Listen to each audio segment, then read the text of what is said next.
하나님의 말씀 보겠습니다. 하나님의 말씀 마태복음 5장 5절입니다. 하나님의 말씀 5장 5절.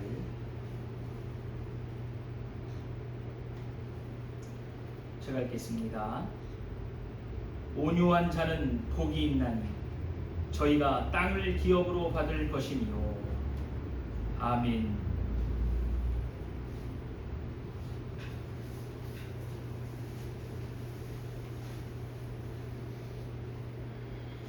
그리스도께서 산에 올라가셨습니다.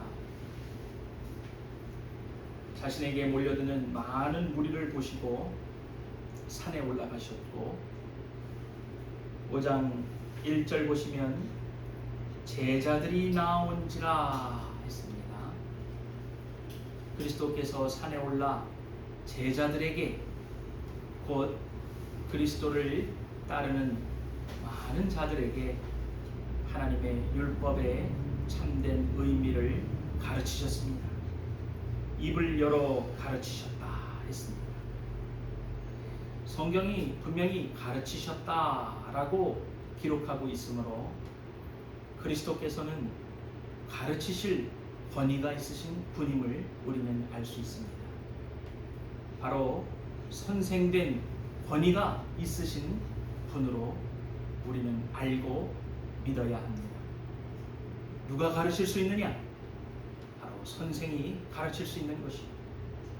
선생된 권위가 누구에게 있느냐? 바로 그리스도께 있는 것입니다. 그래서 선생이 가르친다면, 그리고 그 권위로 가르친다면 우리는 겸손한 학생이요, 겸손한 그의 제자들로서 그리스도의 말씀을 들어야 할 것입니다. 그리스도께서 가르치실 권위가 있다 했을 때 그 근거가 무엇이냐? 마태복음 맥락에서 첫째로 그리스도께서 세례 요한에게 세례를 받으셨을 때 영원하신 하나님 아버지께서 그리스도를 향해서 무엇이라고 말씀하셨냐면, 내 사랑하는 아들이요 내 기뻐하는 자라고 말씀하시며 그를 아들로 인정하셨습니다. 그리고 하나님의 성령이 비둘기와 같이 그리스도께 임하여 그리스도께서는 모든 능력과 자질을 갖추셨기 때문입니다. 이러한 근거로 그리스도께서는 가르치실 권위가 있고 하나님 나라의 복음을 전하시며 가르치실 권위를 가지고 계신 분이십니다. 둘째로, 영원하신 하나님 아버지께서 그리스도를 향해 이는 내 사랑하는 아들이요 내 기뻐하는 자라 인정하셨다면, 바로 성부 하나님과 그 영광과 본질에 있어서 우리 주 예수 그리스도는 동등하신 분이십니다. 하나님의 영원하신 아들, 바로 삼위일체 제2위격이신 하나님이시기 때문에 율법을 제정하시고 신의 산에서 율법을 수여하신 바로 그분이시기 때문에 오늘 본문에서도 산에 올라 백성들에게 자신을 따르는 제자들과 그 제자들을 통하여 함께 모여든 그리스도께 모여든 모든 이들에게 하나님 나라의 복음과 또 그 율법을 전하시고 가르치실 권위를 가지신 원천적 권위로서 계신 분이신 것입니다. 이 권위로 그리스도께서는 하나님의 거룩한 율법이 하나님의 백성에게 주어졌다는 사실, 그 사실을 아신, 그리고 전제한 상태에서 자신들에게 모여든 제자들에게 이 말씀을 하시는 것입니다. 그들은 하나님의 율법을 가지고 있었습니다. 하나님께서 이스라엘 백성들에게 하나님의 율법을 주셨기 때문입니다. 이제 하나님의 백성이 그 거룩한 하나님의 율법을 시편 1편에서의 말씀과도 같이 주야로 묵상하고 즐거워하며 순종하고 준행하는 가운데 하나님의 백성에게서 드러나는 복된 성품과 또 약속이 있는 소망에 대하여 가르치기 시작하셨던 것입니다. 첫째로 하나님의 거룩한 율법과 그 높으신 의의 기준 앞에 자신이 얼마나 무능력한지, 철저히 무능력한 존재임을 깨닫고 전적으로 부패하여 영원하신 하나님 외에 자신 안에는 아무런 소망이 없음을 깨닫는 바로 심령이 가난한 자가 복이 있다고 말씀하십니다. 그렇게 하나님의 율법 앞에 심령이 가난한 자일지라도 복이 있고 바로 천국이 그들의 소유임을 약속으로 소망을 갖게 하셨습니다. 두 번째는 하나님의 거룩한 율법과 그 높으신 의의 기준 앞에 자신의 죄로 인하여 그리고 자신을 창조하시고 자신의 인생의 주인이 되시는 하나님의 섭리와 그 섭리의 징계와 시련으로 인하여서 애통하는 자는 복이 있다고 말씀하십니다. 애통할지라도 복이 있다고 말씀하십니다. 그것은 하나님의 나라의 백성이 하나님의 거룩한 율법을 준행하며 지키며 순종하고 묵상하며 주야로 즐거워할 때 나타나는 하나님 나라의 백성에게 드러나는 참된 모습이라는 것입니다. 그럼에도 불구하고 그들이 위로를 받을 것이다 말씀하고 계십니다. 오늘 본문 마태복음 5장 5절은 하나님의 거룩한 율법과 그 높으신 의의 기준 앞에 살아가는 하나님의 백성들에게 나타나는 세 번째 성품이고 그 복됨을 말하고 있고 그리고 그들에게 주어지는 소망의 약속이 제시되고 있습니다. 5장 5절에서 그리스도께서는 말씀하십니다. 온유한 자는 복이 있다 말씀하십니다.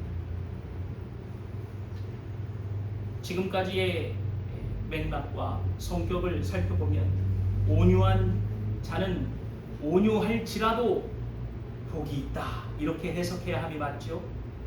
근데 우리는 잘 이해가 되지 않을 수도 있습니다. 온유할지라도 복이 있다니 온유한 것 자체가 먼저 복이 있는 건 아닌가, 복된 상태 아닌가 이렇게 생각할 수 있습니다. 왜냐하면 3절과 4절은 다 우리의 고난과 관련되어 있기 때문입니다. 심령이 가난한 자, 애통하는 자, 먼저 이 성경 구절에 우리의 고난이 전제되어 있기 때문입니다. 그리고 성경 표면 구절로도 우리가 알 수 있듯이 우리에게 고통과 고난과 또 슬픔과 비통함이 주어져 있다는 사실을 알 수 있습니다. 그때 그럼에도 불구하고 복이 있다라는 말이 우리에게 와닿는 것이지요.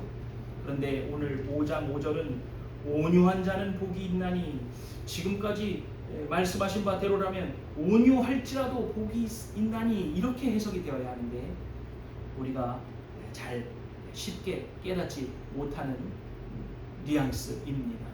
그러나 성경이 말하는 온유가 무엇인지를 알게 되면 온유할지라도 복이 있다라고 우리는 판단하게 되고 그 가운데에서 소망의 약속을 받게 되매 기뻐하게 될 것입니다. 온유라 하면 우리 한글 사전적 의미에는 성격, 태도 따위가 온화하고 부드러움이라고 정의되어 있습니다. 단순한 성격과 또 따뜻함의 문제, 또 성품의 문제로서 말하고 있지만 성경에서 말하는 온유는 그 성격이 다릅니다. 성경에서 사용하는 온유의 의미를 살펴보자면은 우리는 시편 4편과 37편을 잘 살펴보면 될 일입니다. 먼저 시편 4편으로 한번 가보겠습니다.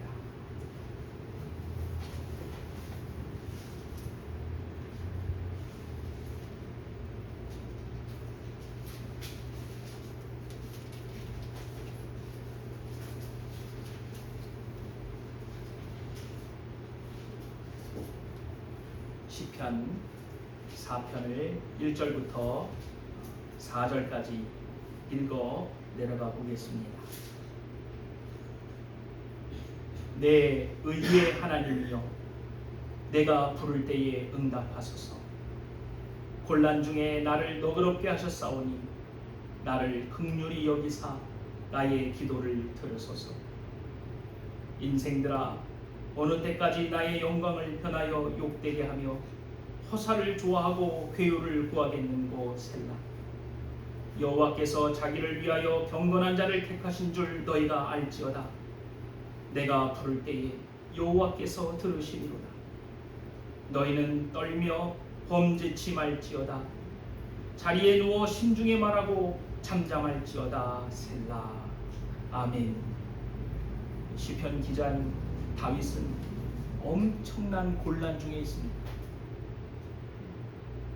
그러면서 내 의의 하나님이여, 내가 부를 때 응답하여 주소서 하고 하나님을 부르며 탄원하고 있습니다. 지금 다윗은 곤란 중에 나를 너그럽게 하셨사오니 라고 말하고 있어요. 곤란한데 어떻게 너그러울 수 있겠습니까? 곤란함 가운데에서도 너그러워졌다. 우리가 말하는 온유해졌다라는 표현입니다. 근데 어떻게 곤란 중에 너그러워질 수 있겠습니까? 곤란 중에 너그럽게 하셨사오니 그것으로 인하여 나를 긍휼히 여기사 나의 기도를 들어주십시오. 내가 온갖 우겨쌈을 당하고 있고 곤란 중에 있지만 그들을 대항하여 폭력적으로 싸우지 않고 그들에게 복수하지 않고 그들에 대하여 죄를 넘어서 대응하지 않았사오니 나의 너그러움으로 나의 온유함으로 나의 기도를 들어주시고 나를 긍휼히 여겨주십시오. 이것이 의의 하나님인 백성이 갖추어야 할 태도인 줄 믿습니다. 이렇게 말합니다. 모든 의는 하나님께 속하였사오니 그 의의 판단을 하나님께 맡기고 우리는 이 곤란 중에서도 참고 인내합니다 라고 말하는 것입니다. 그러면서 우리를 곤란하게 하고 다윗을 곤란하게 한 사람들에 대하여 말합니다. 인생들아, 너희가 어느 때까지 영광을 편하여 욕되게 하며 허사를 좋아하고 괴유를 구하겠는가? 이들이 하는 일은 허사를 꾀하고 영광을 욕되게 하며 괴유를 구하는 일들을 하고 있는 것입니다. 다윗을 괴롭히고 다윗을 음해하고 가장 가까운 친구들이 다윗을 배반하고 팔아넘기고 사울에게 고통당하며 돌아다니는 그 일들을 하고 있는데 다윗이 너희들이 인생들일 뿐이다. 너희들의 생명은 한계가 있다. 근데 어느 때까지 너희들이 회개치 아니하고 너희들의 행동을 돌이키지 아니하겠느냐 할 뿐이죠. 다윗이 할 수 있는 일은 그것밖에 없는 것입니다. 분노를 내고 있어요. 화를 내고 있습니다. 그럼에도 죄악을 저지르는 데까지 나아가지 않는 그 온유함과 평상심을 보이고 있는 것입니다. 그러면서 3절에 여호와께서 자기를 위하여 경건한 자를 택하신 줄 너희가 알지어다. 경건한 자가 이 땅에 있다. 그러나 그 경건한 자가 하나님께서 택하신 자들을 임을 너희는 모르고 있다. 내가 지금 너희들한테 당하고 있지. 그러나 내가 너희들한테 전혀 대응하고 있지 않지. 하나님의 의의 백성들은 그 의의 판단을 하나님께 맡기는 것이고 나는 너희들에게 해악을 가하지 않는 참고 인내하는 자, 하나님께서 택하신 경건한 자들이다. 근데 너희는 그러한 자들이 약한 자들인 줄 알고 그러한 자들만을 골라서 탈취하고 수탈을 일삼고 있지 않느냐 하는 말. 하지만 내가 부를 때에 여호와께서 들으실 것이다. 이제 4절은 친구들에게 하는 말입니다. 너희는 떨며 범죄치 말지어다. 이 떨면은 두려워하며 떠는 의미도 있지만 분노하라 라는 뜻도 있어요. 떨면서 분노해라. 그럼에도 범죄치 말지어다 라고 말하는 거죠. 자리에 누워서 오히려 심중에 우리의 잘못과 우리의 죄를 생각하고 경거망동하지 말고 그 모든 의의 판단과 공의의 심판을 하나님께 맡기고 우리는 잠잠할지어다 라고 말합니다. 이것이 성경에서 말하는 온유입니다. 그러니까 온유한 자가 그저 성격적으로 그냥 성품적으로 온유하다면은 당연히 복이 있는 것이지요. 그러나 온유하라, 온유한 자가 하나님의 율법 앞에, 하나님의 거룩하신 그 의의 기준 앞에서 하나님의 말씀을 순종하고 하나님의 말씀에 기꺼이 따르면서 사는 자들은 항상 이 온유함을 갖춰야 되는데, 항상 이런 자들에게 부당한 해가 가해지고 부당한 요구가 주어지고 손해를 보고 수탈을 당하고 찬탈당하는 일이 있다는 것입니다. 그럼에도 불구하고 복이 있다라고 말씀하시는 것입니다. 너희들이 빼앗긴 모든 것, 너희들이 손해보는 모든 것, 너희들이 심지어는 땅을 빼앗길 텐데, 너희들이 가진 모든 것을 빼앗길 텐데, 그럼에도 불구하고 너희는 복이 있다. 왜냐하면 내가 너희들에게 땅을 줄 것이기 때문에. 저들이 마치 가진 것 같이, 저들이 지금 많은 것을 빼앗고 하나님께서 택하신 백성들로 하여금 슬퍼하게 하고 그들이 가진 모든 것을 빼앗고 있어도 저들이 가진 것은 아무것도 없는 것이야. 너희들이 땅을 갖게 될 것이야.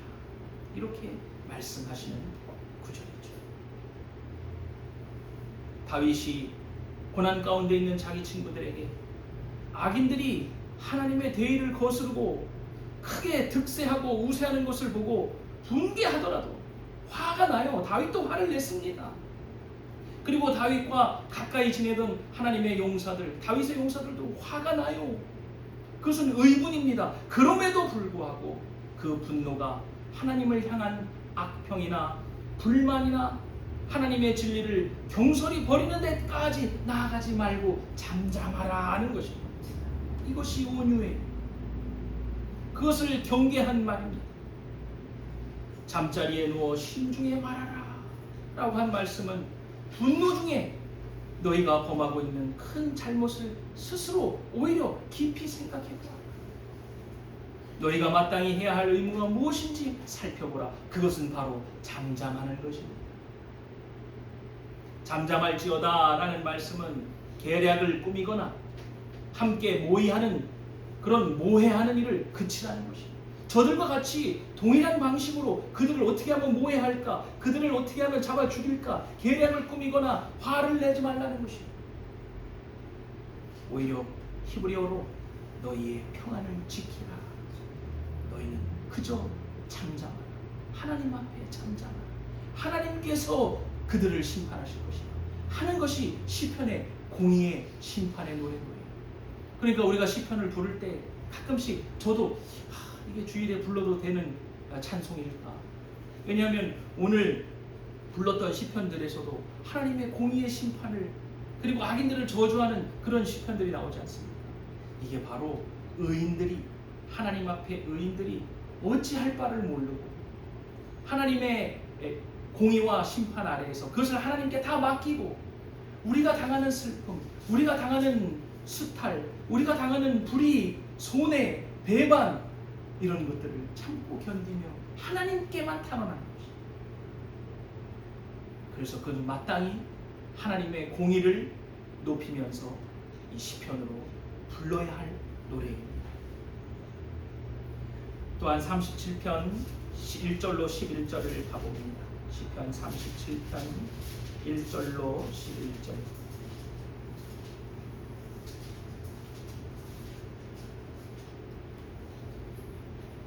여기서 너무나도 온유한 자가, 성경에서 말하는 온유한 자가 어떤 자인지 너무 잘 드러납니다. 37절 1절로 11절을 제가 읽겠습니다. 행악자를 인하여 불평하여 하지 말며 불의를 행하는 자를 투기하지 말지어다. 시기하지 말지어다. 저희는 풀과 같이 속히 배임을 볼 것이다.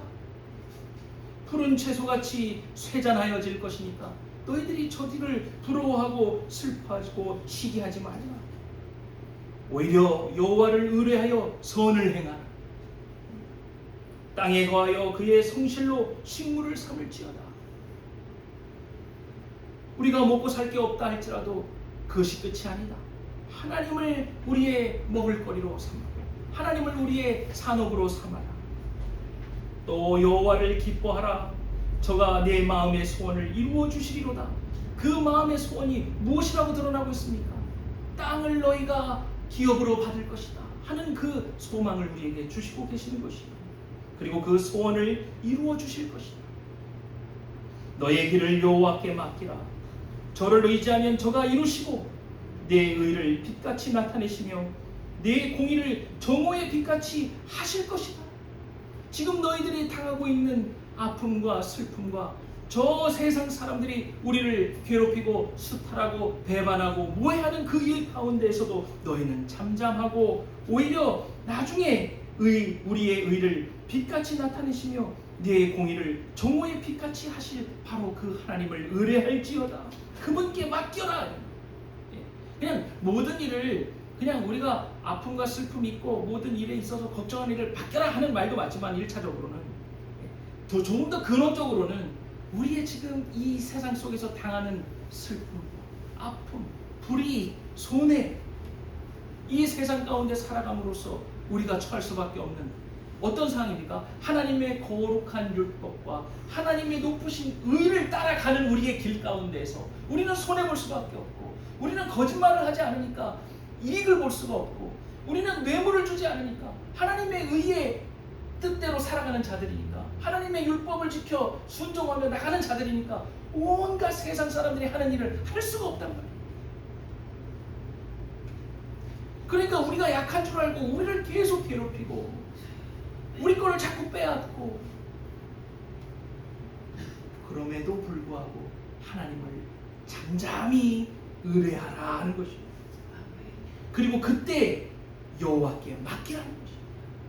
우리가 나서지 말고 우리가 분을 내므로써 저들과 동일하게 행동함으로써 죄를 짓지 말고 우리가 하나님의 의를 행하며 하나님의 율법을 순종하며 나가는 그 길에 치우치지 말고 좌로나 우로나 치우치지 말고 하나님께 맡겨라는 것입니다. 여호와 앞에 7절 여호와 앞에 잠잠. 시편 우리 부르자. 여호와 앞에 잠잠하여. 이 말이 그 찬송입니다. 잠잠하여. 참아 기다리라. 참아 기다리래. 얼마나 복장 터집니까? 그리스도인들의 삶이라는 것이.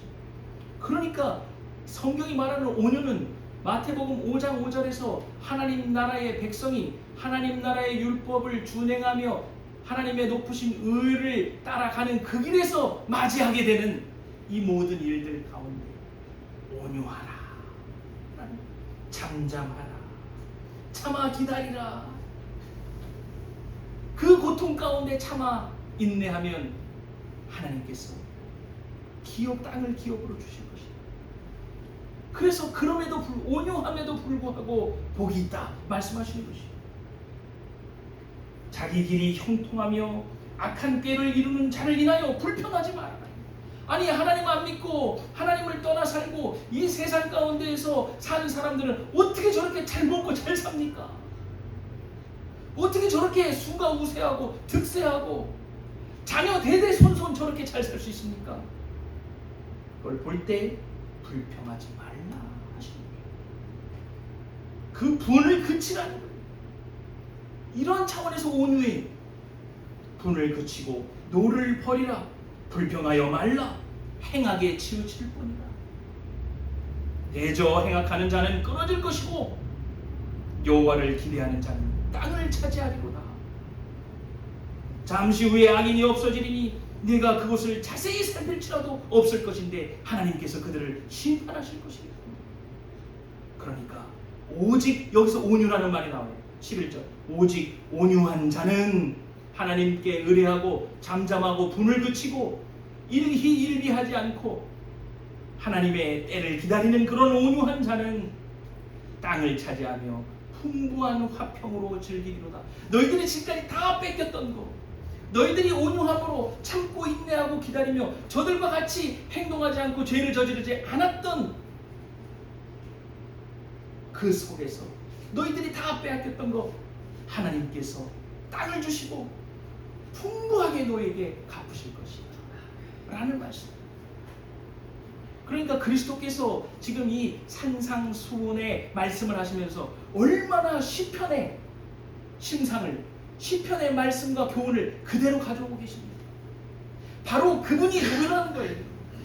심령이 가난한 자, 애통한 자, 하나님의 율법의 말씀을 사모하고 즐기며 기뻐하고 즐거워하고 그분을 묵상을 주야로 묵상하는 가운데 가시고 있는 가장 유일하신 완전하신 분, 바로 그리스도입니다.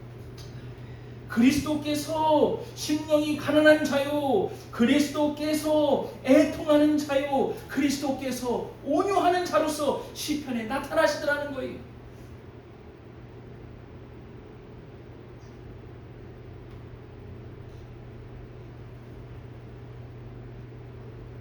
바로 자신.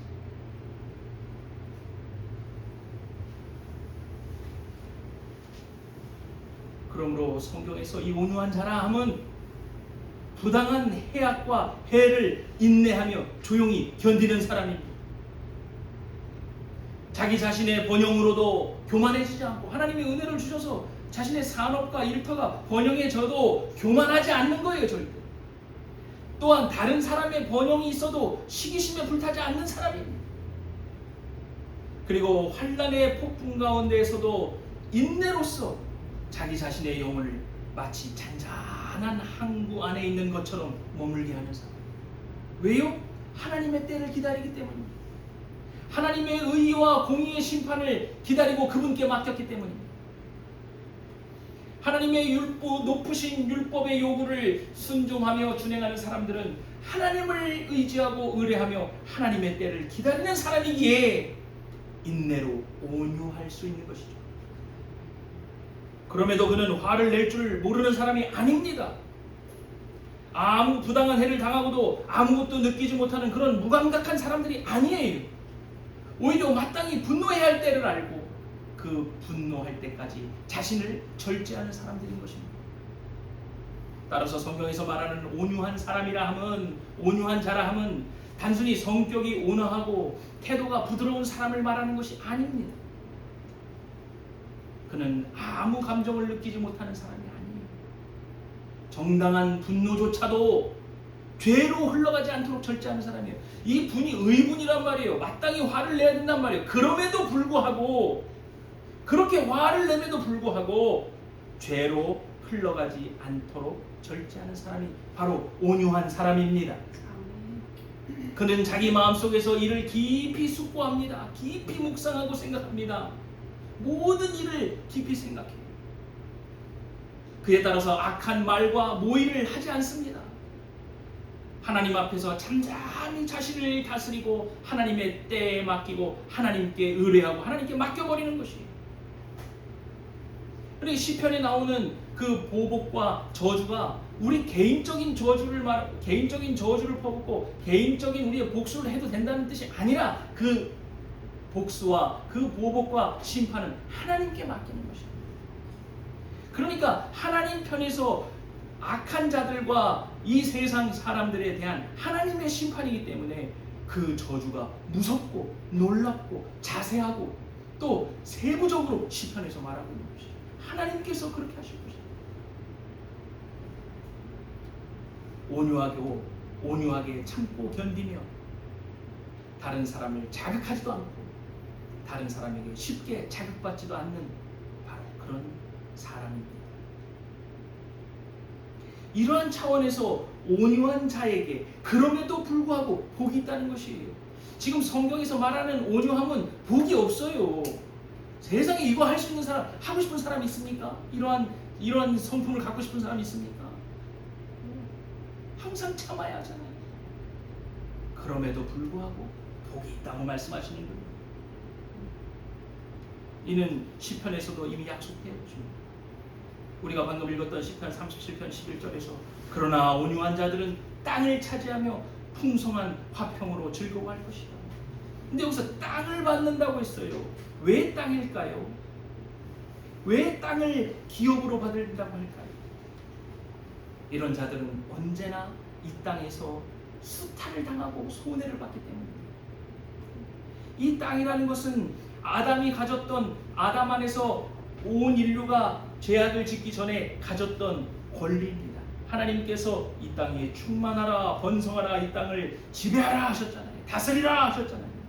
하나님의 자녀로서 하나님의 모든 피조물을 합법적으로 소유하는 권리가 하나님의 백성에게 있는 것입니다.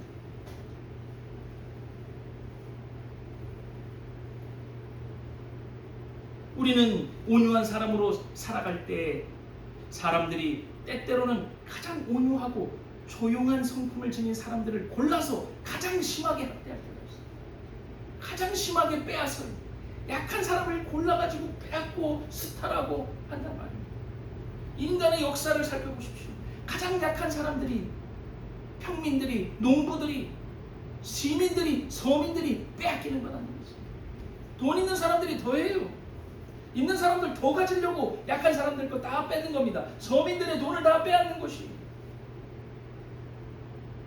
이사야서 59장 15절에도 성실이 없어짐으로 악을 떠나는 자가, 악에서 떠나는 자가 어떻게 된대요? 탈취를 당하는 거예요. 여호와께서 이를 살피시고 그 정의가 없는 것을 기뻐하지 아니하신다. 그러니까 그들에게 무엇이 주어져야겠습니까? 땅이 기업으로 주어진다고 말하는 것이죠. 그들에게 이 하나님께서 지으신 모든 피조물들의 사용과 지배를 하늘 아버지께서 그들에게 허락하신 것이다. 그들은 이후에 다른 모든 피조물들에 위에 있는 영원한 나라로 들러 올려질 것이다. 그 모든 피조물들을 다스리고 만물을 다스리는 분이 누구라고 하셨습니까? 그리스도 아닙니까? 그리스도 안에서 우리가 땅을 기업으로 받을 것입니다. 또 영원한 하늘 가나안 땅, 구약성경에서 가나안 땅으로 실제로 이 땅에서 드러났던 것이 하늘 영원한 가나안 땅의 상속으로 말씀하고 계시지 않습니까? 약속하고 계시지 않습니까? 이 세상의 압제자들과 폭력적인 사람들, 모해하는 사람들, 압제하는 사람들은 비록 많은 것을 가지고 있다 할지라도 그들은 찬탈자요 수탈자일 뿐입니다. 사랑하는 성도 여러분, 그리스도 안에서 우리는 온유한 자입니다. 참고 인내하는 자들입니다. 항상 손해를 즐겨하는 자들입니다. 일희일비하지 않습니다. 이 세상의 방식이 옳다고 이 세상 방식 그대로를 따라가지 않습니다. 저 사람이 나를 해했다고 나도 저 사람이 나를 해한 방식 그대로를 갚아주는 그런 사람들이 아닙니다. 이 땅에 우리의 고난과 고통, 슬픔은 정해져 있는 것이, 그것이 무엇에 비추어서 그냥 살아가는데 그러는 게 아니고 하나님의 말씀을 사모하고 하나님의 율법을 지키려 하고 하나님의 말씀을 순종하려 가는 그 의의 길을 가다 보면 어둠과 부딪히게 돼 있고 악과 부딪히게 돼 있고 죄와 부딪히게 돼 있는 것이. 그러다 보면 손해를 볼 수밖에 없어요.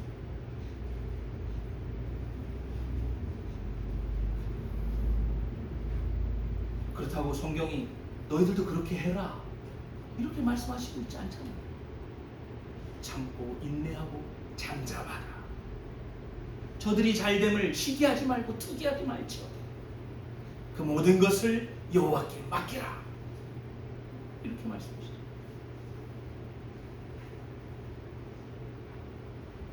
사랑하는 성도 여러분,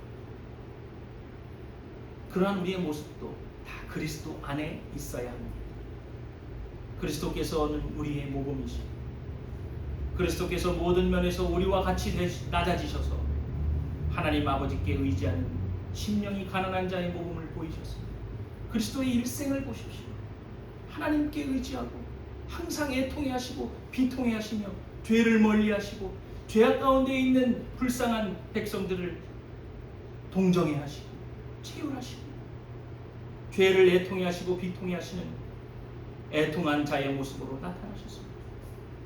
그리고 우리를 대신한 하나님의 섭리적 징계로 인하여 이스라엘의 죄로 인하여 지금 에스겔이 하나님께서 에스겔에게 말씀하실 때 끝났도다 끝났도다 끝났도다 너희를 용서치 아니하겠다 하는 게 무엇이겠습니까? 기뻐서 즐거워서 그렇게 하시는 것이겠습니까? 애통해하고 비통해하시면서 자신의 백성을 아버지가 아들의 종아리를 때리는 그런 비통하신 종 하시는 것 아니겠습니까? 이 땅에 오신 우리 주 예수 그리스도께서 에스겔서에서 품으신 그 비통해 하심과 애통해 하심, 그 온유하심을 가지고 우리 가운데 나타나신 것입니다. 온갖 해 가운데에서도 참고 인내하셨습니다. 그리스도께서 그리스도를 잡으러 검과 몽치를 들고 오는 자들에게 검과 몽치로 대응하지 않으셨고, 하늘 천군 천사들을 향하여 저들을 쓸어버리라고 말씀하지 않으셨습니다. 참고 인내하고 하나님께 맡기셨습니다. 그리스도께서 돌아가실 때 뭐라고 말씀하셨습니까? 주여 내 영혼을 부탁하나, 내 영혼을 맡깁니다.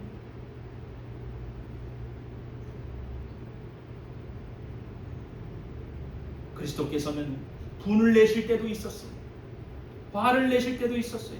내가 어느 때까지 너희와 함께 있어야 하더냐, 이 믿음이 약한 자들아. 그럼에도 불구하고 의의 길을 가시는 우리 주 예수 그리스도께서는 죄가 없으심을, 죄로 치닫지 않으심을 분명히 보여주셨습니다. 그러므로 그리스도 안에서 우리는 그리스도와 같이 심령이 가난한 자요, 애통하는 자요, 온유한 자로 드러나는 것입니다. 주의 말씀을 사모하고 주의 율법을 지켜 행하는 그 길에 애통하는 자로 나타나는 것이고, 심령이 가난한 자로 나타나는 것이고, 온유한 자로 드러나는 것이죠. 그러나 바리새인들과 서기관들은 어떻게 나타났습니까? 그들이 애통해 합니까? 그들이 자기 자신의 죄를 철저히 깨달으며 무릎을 꿇습니까? 겸손히 행합니까? 그들이 온유합니까? 온갖 방법으로 그리스도를 해하려 하고 모해하려 하고 죽이려 하고 잡아 죽이려 했었습니다.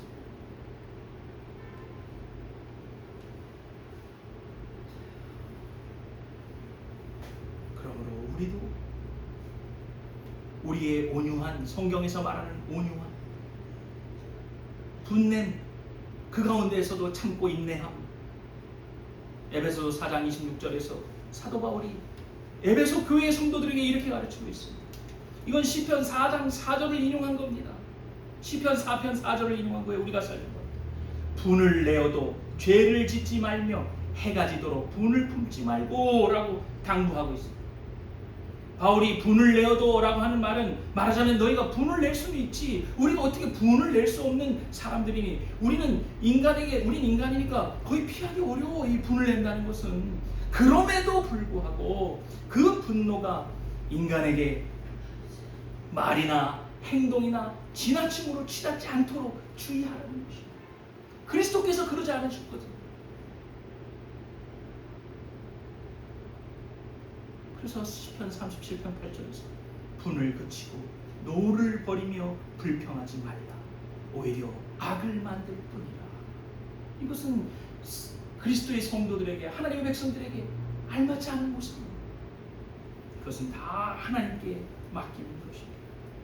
우리의 일상에서, 우리의 모든 삶에서, 산업과 일터에서, 우리의 이익과 관련해서, 그리고 국가와 정치에서 일어나는 모든 일들 가운데에서도, 또한 국제사회와 정세, 국제정세 앞에서도 이 세상의 철학과 문학과 예술과 하나님을 바라고 성경을 바라는 모든 거시적 세계와 미시적 세계, 우리의 일상으로부터, 우리의 마음 가운데서부터 이 모든 피조 세계에서 드러나는 모든 일들 가운데서 심지어 우리의 목숨과 생명과 관련하시고 우리는 참고 인내하며 온유하고 하나님 앞에 잠잠해야 할 것입니다. 그러니 기꺼이 손해를 보십시오. 기꺼이 정직함으로 받는 손해를 입으십시오. 그것이 하나님의 뜻입니다. 그 행사를 여호와께서 지키신다고 말씀하시고, 너희가 땅을 기업으로 받을 것이라고 분명히 약속하고 계십니다. 거지 나사로처럼 살지라도 하나님의 의의 길이라면 그 길을 가는 것입니다. 기도드립니다. 하나님 아버지, 은혜를 감사드립니다. 주님 앞에 모든 것을 맡기고 살아계신 삼위일체 하나님 앞에 잠잠하게 하시고, 우리의 분이 죄악으로 치닫지 않도록 우리를 붙드시고, 이러한 모습이 우리 주 예수 그리스도께로 나타났으니 그리스도 안에 있는 우리도 그리스도의 고난에 동참하며 참여하며 슬픔과 아픔, 온갖 손해와 불의 가운데서도 참고 인내하며 주님 거룩한 그 의의 길을 따라가게 하여 주시옵소서. 예수 그리스도의 이름으로 간절히 기도하여 싸움나이다. 아멘. 성찬